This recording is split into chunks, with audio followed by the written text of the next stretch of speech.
If you're subscribed, welcome back to the channel. If you're not subscribed, subscribe right now, or else I'm gonna freak out, okay? I'm gonna freak out crazy mode. Yeah, I probably won't do that, but like, please subscribe if you can. It means a lot, okay? Because there's a lot of stuff to talk about today, such as a really interesting, huge Roblox update where you can actually see everyone's bans on the website that have been banned through a certain method, I think. The Roblox CEO went on a podcast for 20 minutes, and everybody is mad, okay? And a lot of other small stuff and some more interesting stuff that has to do with the classic, all right? But before we get into all that, just like the video, and then we can get started, okay? All right, let's get started with the first one, which is just absolutely nothing, but I guess we'll talk about it because the RTC account tweeted about it. But basically, 1 year ago, specifically today, Roblox released something that we thought was going to destroy the platform. And to this day, I mean, I guess you could still make that argument, but that thing in particular is public UGC. So as you can see from this tweet, Roblox RTC tweeted out, 1 year ago today, Roblox launched public UGC. And that's it. That's the whole tweet. But the comments is what kind of matters here, because you can see a lot of people still mad about this. And I still kind of agree. I'm going to be honest. Public UGC, I don't think it did much good. Like, if we had like a pie chart that showed the good and the bad that this update had on the website, I don't think there'd be much good compared to the bad. I'm gonna be honest. Like, I guess Roblox's like intentions with releasing this update was to make everybody a creator, but like, when's the last time anyone you know, or you specifically, uploaded a UGC item? Probably like never, bro. Nobody uploads UGC anymore unless you're actually trying to make money from UGC, which in that case, it's mostly people uploading like IP infringing content. I'm gonna be honest. Like, not many people these days are making original UGC items because it's not really worth it. You know what I mean? Unless they're making characters. I think characters is a pretty big one. That's actually kind of worth it, but let's just look at my catalog right now. So here's my catalog. We got a Minecraft chicken, we got a Patrick Balk, we got this guy, which we'll just scroll past, we got a Karambit, we got SpongeBob, we got Sackboy, we got a villager. Like, dude, half of these things on this page are not even like original. These are all just stolen. So yeah, you can kind of see like what I mean. Like, this update sucked, man. Like, I don't think this had a good effect on the platform at all.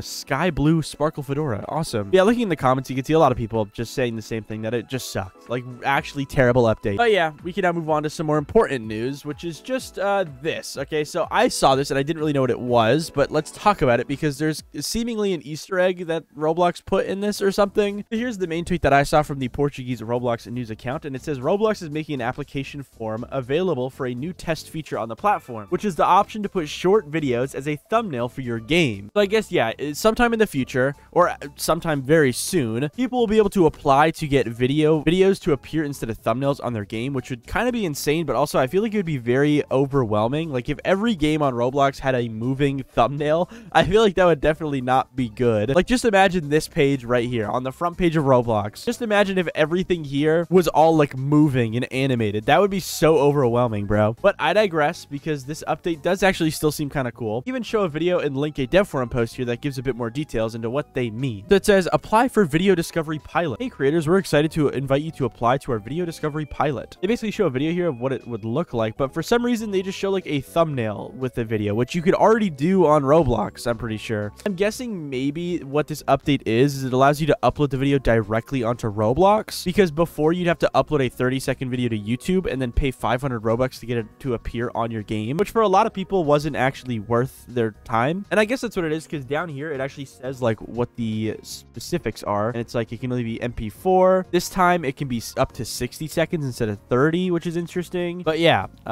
that's it. You could, I guess, upload videos for your game. That's it, really. But the thing that really, like, kind of interested me is that they used the classic in their example video, and a lot of people have been mentioning that, like, why would they use the classic? They also had like this weird Easter egg like a couple weeks ago where they had like egg hunt related stuff in like the badges update, I think. Let me try and find that. Yeah. Okay, so on April 8th they also released this update where you could reorganize badges. I talked about it way back in the day, but I didn't mention here that in the actual dev forum post they used a bunch of egg badges, which I'm guessing are actually from the egg hunt, I think 2019. But like, why did they use the egg hunt badges? Like, what's going on here, dude? Is Roblox perchance potentially teasing a classic egg hunt? Definitely not. But, you know, I like to put my tinfoil hat on sometimes, and that would be very cool. But either way, we can move on to the next story, which just happens to be another interesting update, because officially Roblox has made it so that you can actually see who has been banned. Well, not who exactly, but like you can see what types of bans are being put through on Roblox. It's really hard to kind of explain, but let me read Cowcow's tweet about it because it's actually very interesting. It says, Roblox recently started started adding to a DSA transparency database. It doesn't give specifics on what specifically got someone moderated, but it's very interesting. He then talks about a certain thing that you can search on this, and it'll show certain results, such as like how many times people got banned for this and how many people got suspended for it instead of terminated. But he also links the page here, which I want to visit and see what exactly is going on it. So here is the website. It says that you can search for certain bans here. You can search for categories and then just a bunch of other stuff, which is very interesting. But if you scroll down, you can see exactly how many people are getting banned, like dang near every second. And you can see exactly like what they get banned for. Now, you can't actually see what accounts are getting banned. Sadly, I think there's maybe a way for you to search up your own bans and your own like moderation actions, but you can't really like search up anyone else's. It's like impossible to do that, I think. But if just scrolling this, bro, I'm gonna have to blur out a little bit, but you can see how many people are getting banned like every single day. Bro, this is page 5 and it's still people that got banned today or yesterday, because I guess there's updates every day. Oh my gosh, dude. Now, I'm pretty sure you can actually click onto a lot of these bans and get even more information. You can see stuff like where these laws were broken, I guess you could say, such as this one. It says content type was text. So I guess someone said something stupid in text chat that was either illegal or harmful, and they got banned. You can also see if the bans were automated, which is pretty interesting. Dang, you can even see like the actual like moderation reason that will be on their ban note, because it says Roblox does not permit discriminatory language or behavior or content of any kind, which is, yeah, what it does say on actual ban notes. That's pretty cool. You can see so much information here. Now, there is also this code up here, which I'm probably going to blur out because I'm not really sure if it matters, but I think this is the code that you can actually use to check if you got banned or not, or like why you got banned, I think. But it's also like a bunch of jumbled letters, so I'm not really sure how you'd actually get this. They're ban notes in Russian. That's interesting. So you can see what language these people were speaking when they got banned too. That's very interesting, dude. Without further ado, we could talk about David Baszucki going on a podcast and potentially making literally everybody angry. So this all started off yesterday with Roblox themselves actually making a tweet because David Baszucki messed up in the podcast, guys. He said something wrong. It's actually not that big of a deal, I think, but Roblox did clear it up because they tweeted out this. Today, our CEO, David Baszucki, was on the Politico Tech podcast. Note, he meant to say 90 million users, not people, which is how we officially report. And actually, the number is closer to 97 million. Have a listen with a quote retweet of someone that I guess posted about the Politico podcast. Now, this podcast is only 20 minutes long. It's not that long of a podcast. And I listened through the whole thing and I took down a bunch of notes so we could talk about it. Now, sadly, there's not a lot of visuals here that I can put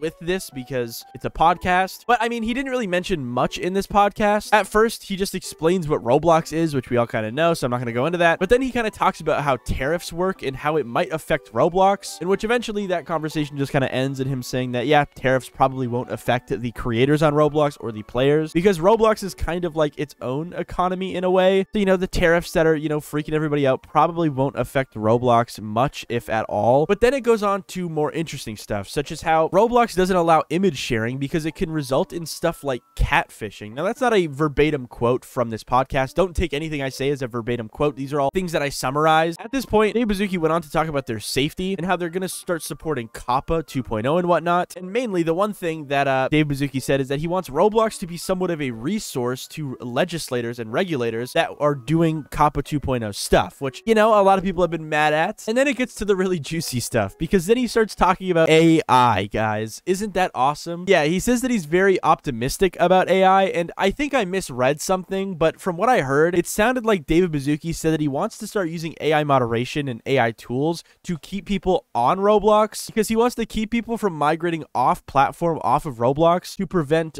you know, bad things from happening. Very interesting solution he came up with, I guess you could say, where instead of, you know, fixing these problems, he just says, hey, we kind of want to keep people on Roblox instead. But then David Baszucki goes on to talk about how there's the whole like legislation against social media and stuff like that happening very, very soon, and how he said that Roblox kind of isn't really a social media platform and it's a very unique case. And he also says that he doesn't think that Roblox should be kind of regulated the same as social media platforms because of how Roblox filters things and has heavy moderation. Roblox does take a lot of initiative to keep young players safe. He then goes on to reference more AI moderation and how legislation could work with it, I guess you could say. I'm not really sure. He then talks about how AI could potentially be used for bad, but it is also potentially used for good things. And that's kind of where everything that's meaningful kind of stops. Basically, just talked about moderation, how Roblox has it pretty good, and how their moderation is awesome, how AI is going to make it better. And then they kind of just talk about TikTok and how, you know, David has like a stake in the TikTok bid and whatnot, which is something that I don't really think I need to go into, because the next part of this story is how people are absolutely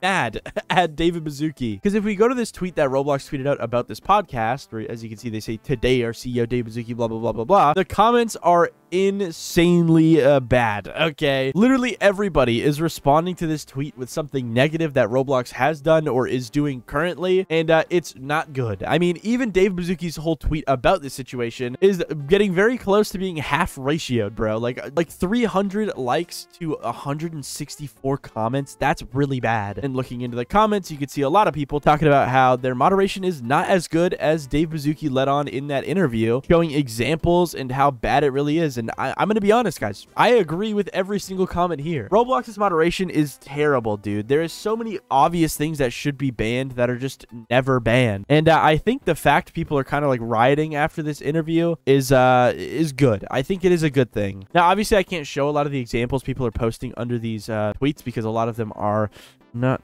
appropriate, but I think that's a sign that Roblox should definitely ban a lot of these things. But yeah, that's what's going on with the Dave Baszucki drama, okay? And thankfully, all the reactions around this podcast maybe have perchance made Roblox step up their moderation a little bit, okay? Because Green Lego Cats tweeted out this: Roblox had a good banwave recently, as several all-ages blank games were taken down. Now, he also includes some screenshots here of some of the games that were deleted from one specific user named The Official Teddy, which I don't know how this person's verified, because looking at their games, this is despicable. But as you can see, apparently, according to Green Lego Cats, the two biggest games that this person owned were actually completely deleted off of Roblox, and they were both hug related for some reason. Yeah, I'm not really sure what this meta is, but a bunch of like really weird developers are making these hug simulator games, and basically, finally, Roblox is starting to delete them. But sadly, they're not banning the people that are making these games. Like, I think this person that made these games should be deleted, considering every other game on their profile is also really weird. But I digress. At least Roblox is taking